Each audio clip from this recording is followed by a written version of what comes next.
فمن اعتدى علیکم فاعتدوا علیہ بمثل ما اعتدى علیکم، جو کہ تم پر زیادتی کرے تم بھی اس کی زیادتی کا جواب دو جس طرح کہ اس نے تم پر زیادتی کی ہے۔ جتنا اس نے ظلم کیا ہے اس ظلم کا بدلہ اتنا لیا جا سکتا ہے، زیادہ نہیں، جتنا ظلم کیا گیا اتنا۔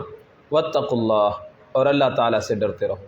جہاں پہ بھی احکام الہی کا ذکر ہوا وہاں پہ تقوی کا ذکر آیا کہ اللہ سے ڈرتے رہو، اللہ سے ڈرتے رہو ہے۔ وَاعْلَمُوا أَنَّ اللَّهَ مَعَ الْمُتَّقِينَ، اور یقین جانو کہ اللہ تعالیٰ پرہیزگاروں کے ساتھ ہے۔ جو بندہ تقوی اختیار کرتا ہے اور گناہوں سے بچتا ہے تو اللہ تبارک و تعالیٰ کی نصرت، اللہ تعالیٰ کی مدد اس کے لیے اس کے شامل حال ہوتی ہے، اور اللہ تعالیٰ اس کی دعاؤں کو بھی قبول فرماتے ہیں۔ تقوی، دعاؤں کی قبولیت کا تقوی کے ساتھ بہت گہرا تعلق ہے۔